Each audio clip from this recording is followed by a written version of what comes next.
माँ की कृपा से हम यहाँ पहुंच गए अब।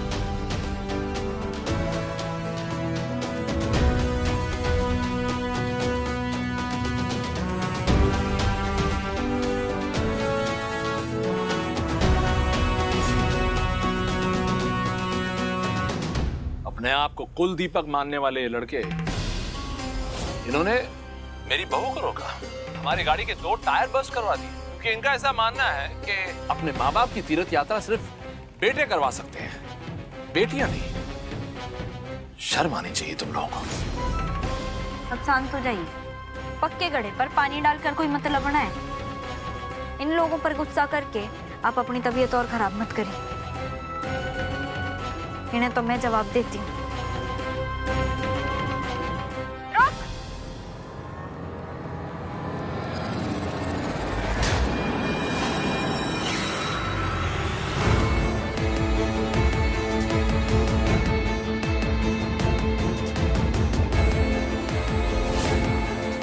कैसे मेरे मिट्टी फेंकने पे तूने अपनी दोनों आंखें बीच ली। अगर यहाँ तेरी जगह कोई छोरी होती ना तो वो भी यही करती।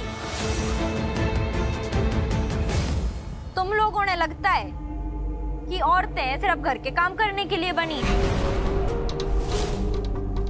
कमजोर होती हैं, अबला होती हैं, मर्दों से नीचे होती हैं। और देखो, यहाँ देवी माँ के नाम के जयकारे लगाते हुए तुम लोगों की जुबानें ना थक रही। तुम चाहते हो कि देवी माँ तुम्हारी सारी मनोकामनाएं पूरी करें, तुम्हारी इच्छाएं पूरी करें। उनके सामने हाथ फैलाकर शक्तियां मांग रहे हो। क्यों भूल गए हो कि देवी माँ भी औरत ही हैं, औरतें कमजोर ना होती, शक्ति का रूप होती हैं। और तुम लोगों ने मेरे से दिक्कत की है, यो कि मैं छोरी हूँ और अपने पापा जी ने तीर्थ पर ले जाना चाहती हूँ, यो दिक्कत है।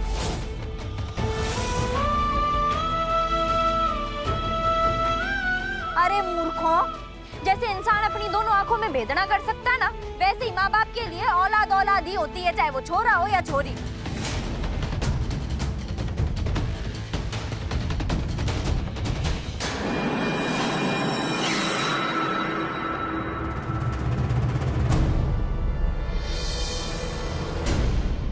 तेरे हिसाब से चूड़ियां पहनने वाली औरतें कमजोर होती हैं।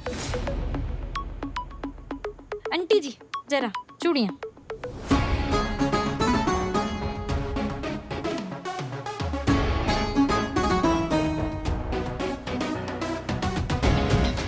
इस हिसाब से तेरे हाथ में ये चूड़ियां बड़ी जचेंगी।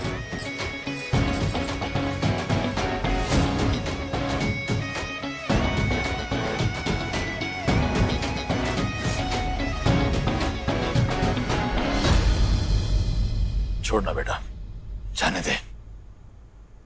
तो जानती है मेरे लिए तो किसी बेटे से कम नहीं है। चले।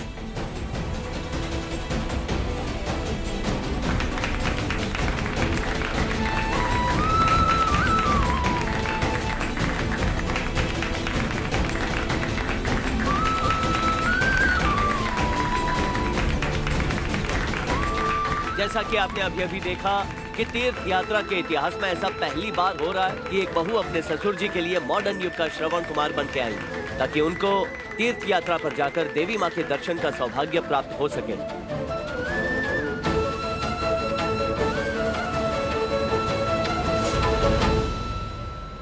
डैड के लिए सही, कम से कम एक अच्छा काम तो किया इसने अपनी लाइफ में।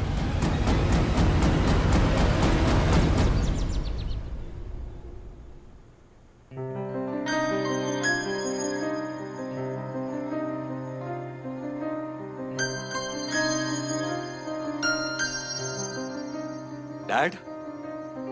राज, पापा जी, राज, राज, आपने तो मेरी जान ही निकाल दी थी।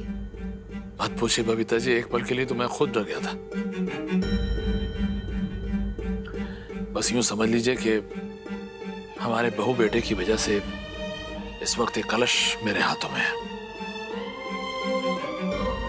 डैड, मैं बहुत खुश हूं कि आपको ये कलश मिल गया।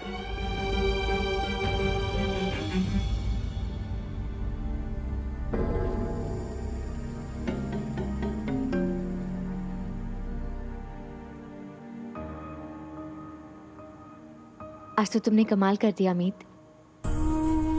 आज सही मायने में तुमने बेटे का फर्ज निभाया। Proud of you.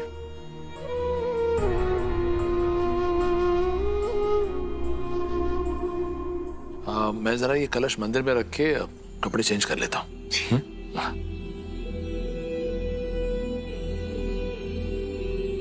राज की इच्छा पूरी करने के लिए आज जिस तरह से तुमने अपनी जी जान लगाई, उसके लिए थैंक यू। जिम्मेदारी उठाई थी मम्मी जी, फिर चाहे रास्ते में कितनी भी मुश्किलें क्यों ना आए, पूरी तो करनी थी ना।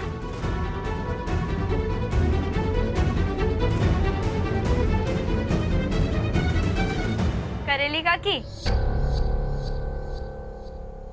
कितना जा रही हैं?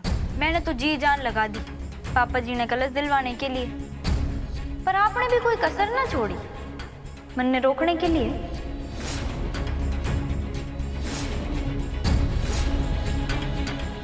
लगता है आपने वो कहावत ना सुनी, जाको राके साइया मार सके ना कोई। मन ने तो आपकी चिंता होती है, आप अपनी पापों की लिस्ट को बढ़ाते चली जा रही हो। लिस्ट पे याद आया, आपने बिल देना था।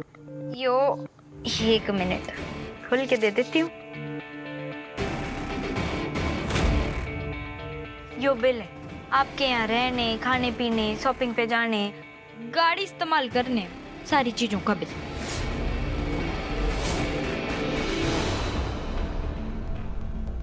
तुम्हारे यहाँ रहने, खाने पीने, शॉपिंग पे जाने का हिसाब रखेगी। काकी जी, आप रीति रिवाज नियमों की एकदम पक्की हो ना सख्त हो ना।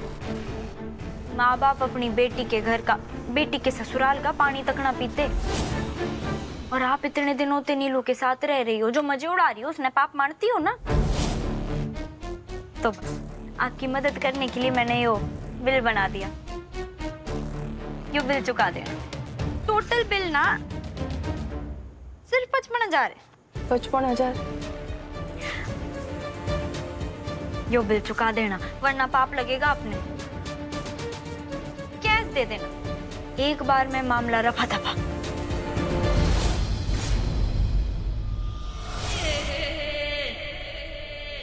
रफा दफा तो मैं करूंगी धन्य। जरा सी जीत के हासिल हो गई, करने क्या लगता है तो जीत की। अभी तो कलश हाथ आया है, यात्रा तो बाकी।